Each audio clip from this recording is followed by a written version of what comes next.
Salut les gens. Alors voilà, je vais vous parler aujourd'hui des âmes, les familles d'âmes, les différentes sortes d'âmes. C'est une notion qui est assez proche de mon travail, puisque je travaille sur la lecture d'âme, donc je rentre en contact aussi avec votre âme pour vous permettre de vous guider dans vos choix de vie. Alors, avant toute chose, il faut savoir que il existe plusieurs familles d'âmes. Alors, c'est quoi une famille d'âmes? Une famille d'âmes, c'est la famille spirituelle que vous avez. C'est-à-dire, ici sur Terre, vous avez une famille terrestre, papa, maman, la sœur, le frère, le fils, l'enfant, etc. Tout comme dans le monde spirituel, le monde dans lequel vous retournez après votre incarnation, vous avez une famille d'âmes. C'est votre famille, celle qui vous suit d'incarnation en incarnation, celle dans laquelle vous allez par la suite après votre incarnation sur Terre. C'est là que vous retournez après l'incarnation sur Terre. Alors il y a plusieurs familles d'âmes incarnées sur Terre actuellement. Certaines personnes parlent de 13 familles d'âmes incarnées sur Terre pour l'instant. Il y en a beaucoup plus que ça en réalité. Il existe beaucoup de familles d'âmes. Certaines sont occupées petit à petit à s'incarner maintenant sur Terre alors qu'elles n'y étaient pas ou plus depuis très longtemps. Et d'autres disparaissent petit à petit de la Terre parce que leur chemin d'évolution s'achève petit à petit au fil de ces incarnations.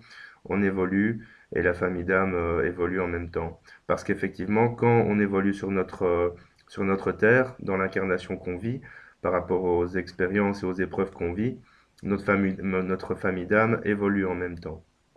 Je ne vais pas vous décrire toutes les familles d'âmes qui existent. Il y a des livres qui sont très bien faits à ce sujet, notamment le livre de Marie-Lise La Bonté qui parle des familles d'âmes et qui porte ce titre. Alors, je vais vous parler maintenant des différentes sortes d'âmes, parce que il y a beaucoup de gens qui confondent toutes les notions au niveau des âmes. Les âmes sœurs, les âmes jumelles ou flammes jumelles, les âmes scindées, les âmes, euh, les âmes scindées. Voilà. Alors en fait, on va commencer par les âmes sœurs. Donc je vous explique que votre âme, quand elle n'est pas incarnée, rejoint sa famille spirituelle, sa famille d'âmes, et dans cette famille, toutes les âmes sont des âmes sœurs.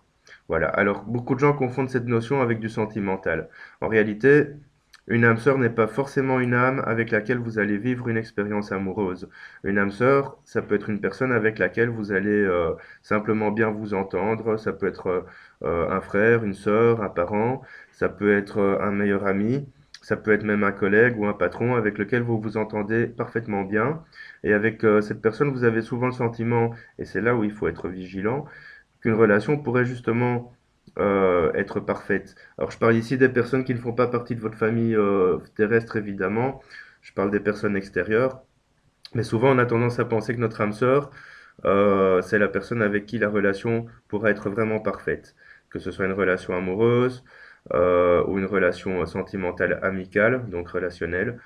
Il faut faire attention parce que nos âmes sœurs, quand elles sont incarnées en même temps que nous sur Terre, eh bien, elles sont là aussi pour nous faire comprendre et pour apprendre des choses. Donc, inévitablement, la relation n'est pas forcément idéale. Il peut y avoir des soucis, il peut y avoir des incompréhensions, des choses à comprendre, des choses à régler. Les âmes scindées, c'est quoi? Alors, une âme scindée, c'est une âme qui va se scinder en plusieurs parties pour s'incarner en même temps, plus ou moins, de manière à évoluer plus rapidement. Alors, on peut s'incarner en même temps, je vais dire jusqu'à 7 fois. Voilà, jusqu'à 7 fois. Ça veut dire que on peut être incarné en même temps, 2 fois, 3 fois. Une partie de notre âme va être scindée pour faire son chemin d'évolution. Par exemple, votre âme a bien compris des choses dans le domaine relationnel, mais dans le domaine financier, professionnel, social ou un autre domaine, elle n'a pas tout compris. Donc, résultat, elle va se scinder pour pouvoir aller plus vite, avancer plus vite sur sa route. Et qu'est-ce qui se passe? Il se passe que vous pourriez ressentir à ce moment-là une sorte de vide intérieur que vous avez des difficultés à combler. Tout simplement parce que, entre guillemets, il manque une partie de vous. Mais le but de cette scission n'est pas de retrouver l'autre partie de vous.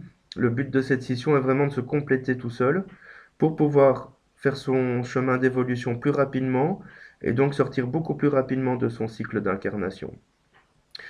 Il y a les âmes jumelles aussi, qu'on appelle flammes jumelles. Alors, les âmes jumelles sont des âmes qui ont les mêmes caractéristiques, va-t-on dire. Alors, âme jumelle, flamme jumelle, moi je fais quand même une différence parce que pour moi les âmes jumelles c'est un peu l'équivalent des jumeaux sur Terre. Donc ils ont des caractéristiques similaires, ils s'entendent parfaitement bien. D'ailleurs le plus souvent ce sont des jumeaux quand ils sont incarnés sur Terre. Et à ce moment-là, qu'est-ce qui se passe? C'est qu'ils avancent ensemble, l'un et l'autre se font comprendre certaines choses. La flamme jumelle, c'est vraiment la personne avec qui la relation sentimentale sera idéale. Donc vraiment la personne avec laquelle on est en recherche et pour laquelle on est en recherche. C'est-à-dire, notre but dans cette incarnation est de retrouver cette âme jumelle, cette flamme jumelle, pardon. Et avec cette personne, on aura surmonté toutes les expériences qu'on a besoin de surmonter. Mais pour y arriver, il faut déjà avoir vécu pas mal de choses pour pouvoir comprendre, avancer. Et il faut surtout se détacher de ce désir que tout soit parfait. Parce que si on n'arrive pas à se détacher de ce désir que tout soit parfait, on pourra rencontrer notre flamme jumelle, mais comme on n'aura pas surmonté les épreuves et les expériences qu'on a vécues, elles vont se répercuter sur la relation avec la flamme jumelle. Voilà. Alors, moi je fais une distinction entre l'âme et l'esprit. L'âme, c'est vraiment votre essence, la quintessence de votre être. L'esprit, c'est ce qui reste de vous après votre incarnation, qui n'a pas encore rejoint tout à fait son âme et son essence. Donc moi je fais une différence, beaucoup de médiums ou de spiritualistes ne la font pas. D'expérience, je sais qu'il y a une différence entre l'esprit et l'âme, parce que je le vois en consultation surtout. Donc l'esprit c'est vraiment, on va dire 30% de votre âme. L'âme c'est 100% de vous et de votre âme. Donc l'esprit est une partie de votre âme. Le résidu de votre énergie après votre incarnation, c'est votre esprit. Souvent, ce sont les esprits qui hantent les lieux et pas les âmes. Alors, on confond souvent ces notions, mais c'est quand même important de faire la distinction parce que dans le chemin d'évolution, il y a une grande différence entre l'esprit, l'âme, et d'autre part, il y a une grande différence entre les âmes scindées, les âmes jumelles, les âmes sœurs. Ne confondez pas votre âme sœur, parce que même si ça reste une expression terrestre, votre âme sœur n'est pas forcément la personne avec laquelle vous allez passer votre vie. Même si on peut vivre une relation sentimentale avec une âme sœur, ce n'est pas pour autant que c'est la personne avec laquelle tout ira bien et tout sera parfait. Souvent, c'est une personne intermédiaire. Alors, pour terminer, je vais expliquer quand même, le plus souvent, les âmes qui font partie de notre famille s'incarnent en même temps que nous sur Terre. Parfois, elles sautent une incarnation, mais le but, c'est vraiment d'avancer, de faire évoluer la famille d'âmes.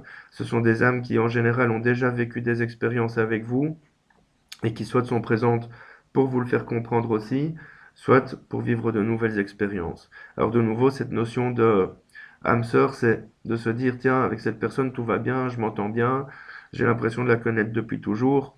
C'est pas forcément une impression puisque vous êtes déjà incarnés ensemble et que vous avez déjà vécu beaucoup de vies ensemble. Donc il faut toujours faire ce discernement-là. Quand vous avez une personne que vous avez le sentiment de bien connaître, c'est souvent parce que vous avez un karma commun et des vies communes. Voilà donc pour la notion sur les âmes et les familles d'âmes. À bientôt.